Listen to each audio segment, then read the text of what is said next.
with another video.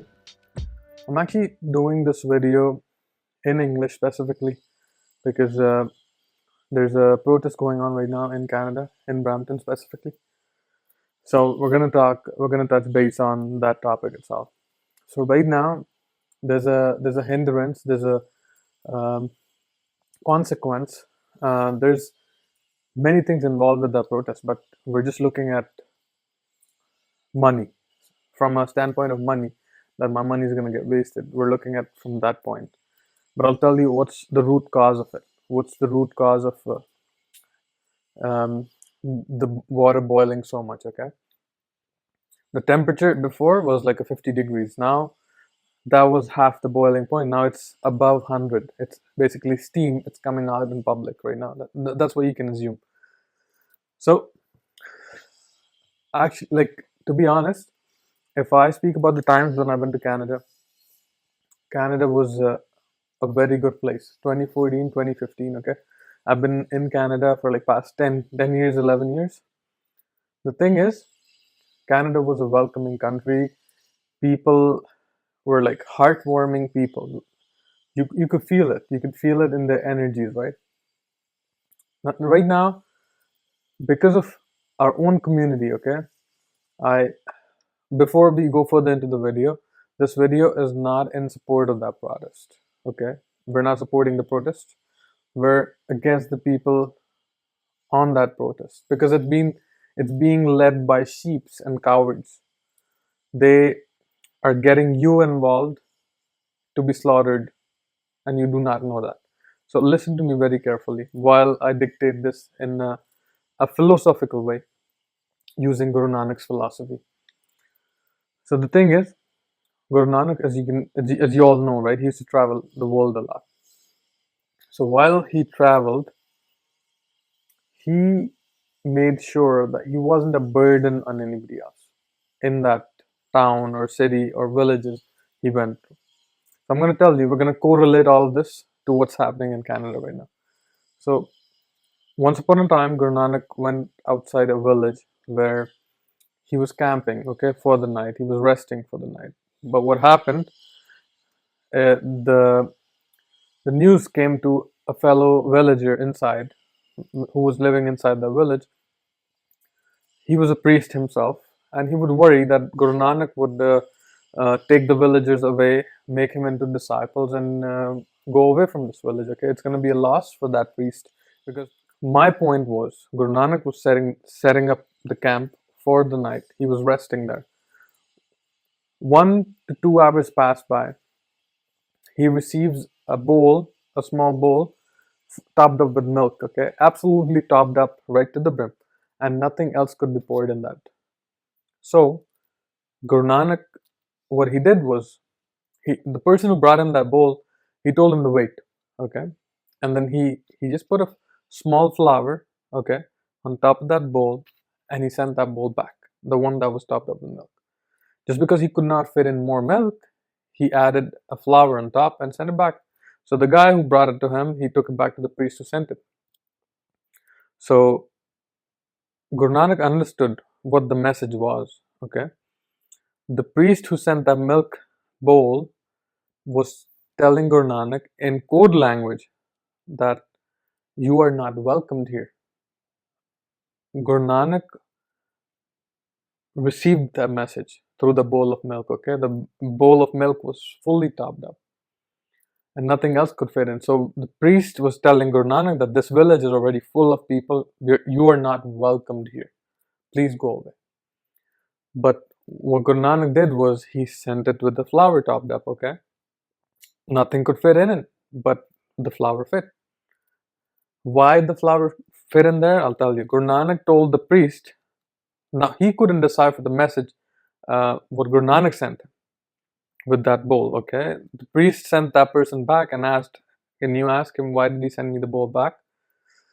Guru Nanak said, I will stay here for the night and I will not be a burden for your village, okay, just as the flower on top of that bowl.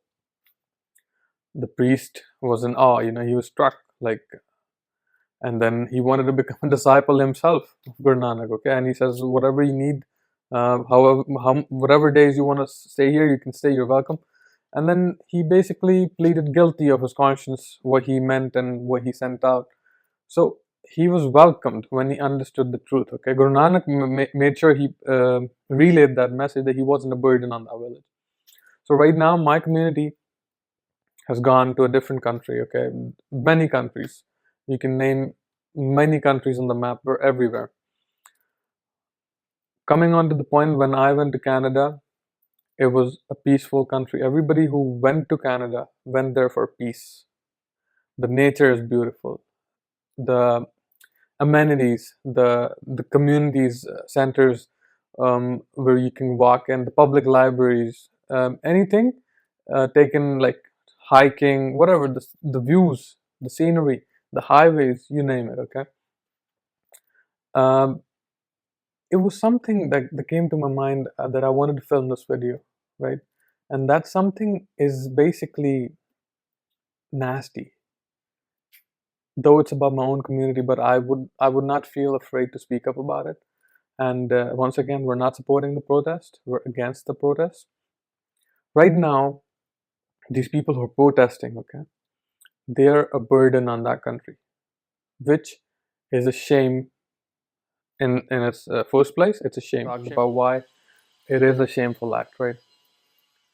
It is a shameful act because when you're moving in from one country to another, you are actually taking your previous set of standards, to a whole new level. Okay, you're basically hopping on a treadmill that's on number 10. Previously you were on a treadmill that's on number 1, comparing the two standards. Okay, low standards and suddenly jumping onto higher standards. And when you can't run according to the speed of that high standard treadmill, you start to slow it down. Okay, and when you slow it down, everybody on that treadmill that is on there suffers because of the people who have low standards. So understand my point. Um, it's not hard to understand. We all come from the same kind of being. Okay, everybody has a soul. Everybody has skin on top of that soul. But the upbringing or the background you're coming from. With this video, I would like you all to all the migrants or immigrants who are there in Canada from India itself. Let this be a video of help to you guys to understand your own guilty conscience and what you're doing to that country. Every time you do something wrong, make sure this video comes to your mind and you don't commit that wrong. Whether it be a mortgage fraud, whether it be a driving license fraud, so many kinds of frauds going on. Like, it was a straightforward country. You pass the test, you get the license. You didn't have to, negotiate the payment with the fucking trainer or whatever. So our people went into trucking. They fucked up trucking. Okay, I was a dispatcher in Canada. Every time I dealt with my own people, okay, very very shameful to say that. Every time I booked a load with my own people, I had problems with the payment. I had problems.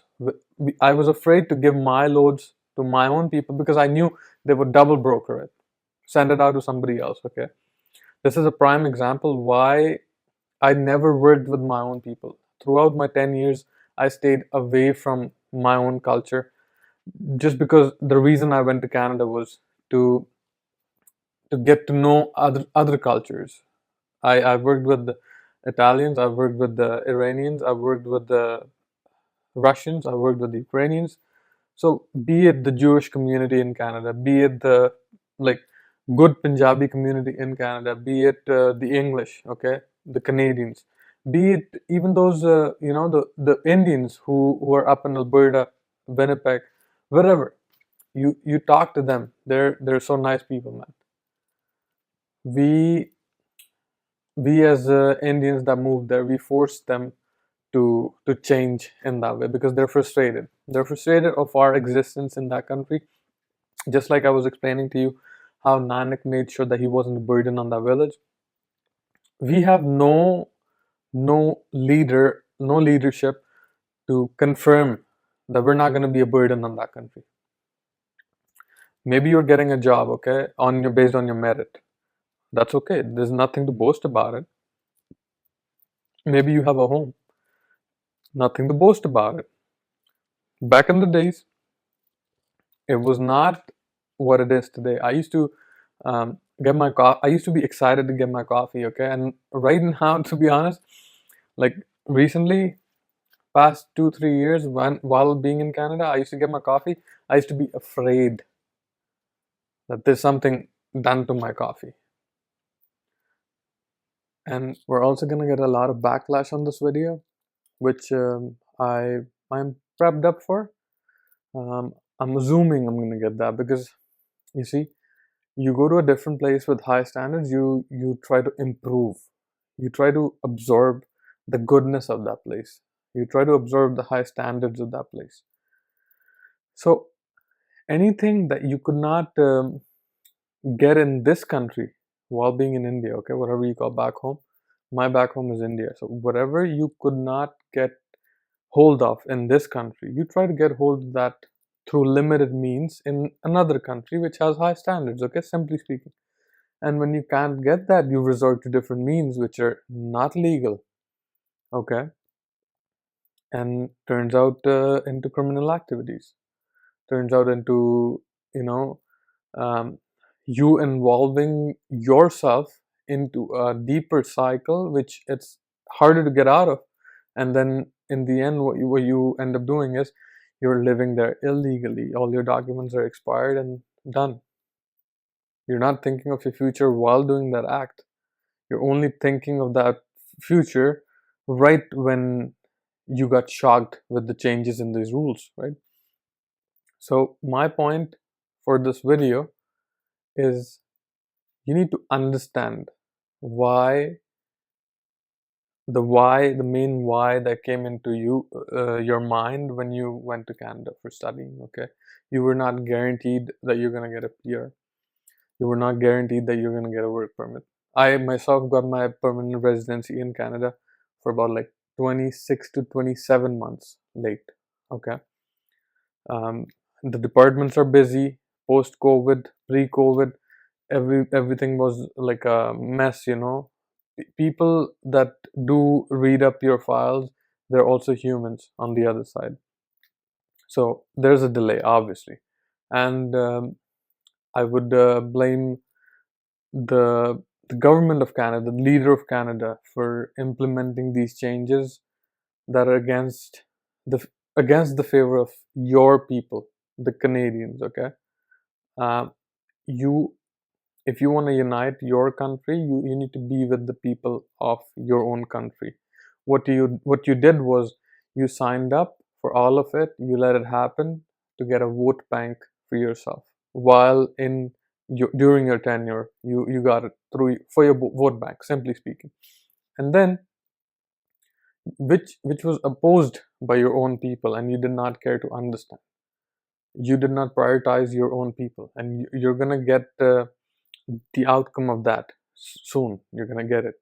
So this is the start of that outcome, and we will find a change in the leadership of Canada, and which will bring more strict reforms, which are much needed. Okay, the shackles have to be tightened to protect the fort, I must say, and once they're tightened, the others who are coming into that country should adjust according to that country, not what the opposite. You're making Canadians adjust to your low standards, which is why they're fed up of you and they're protesting to get out of the country. Otherwise, they would never get out on the roads and be protesting against you. Our people are calling the reporters, the cameraman, racist. They're passing on these remarks, and the protest leaders, who's got mics and they're shouting, protesting. Okay, they are the ones to be questioned. Like, why? What agenda do you have sitting on that road? Okay. And why aren't you talking to the reporters? Why are you calling them like you're on a stolen land too? Like, you came to that country in the first place. If it was stolen, like, why did you come there? You knew that nothing is guaranteed to you. Even life is not guaranteed to you. So why would you force yourself to stay in that country? And if it were me, personally speaking, if I'm not welcomed in a place, I would leave. I have my own set of standards which I abide by, and I move according to my standards. So if I'm not welcome somewhere, I will not step into that place. Okay? So it's the boundaries you set up for yourself. Okay? If you're a man or a woman with high standards, you will not break other people's standards. So this is what happened. You had low standards and you fucked the high standards over and over and over again in that country. You're welcome.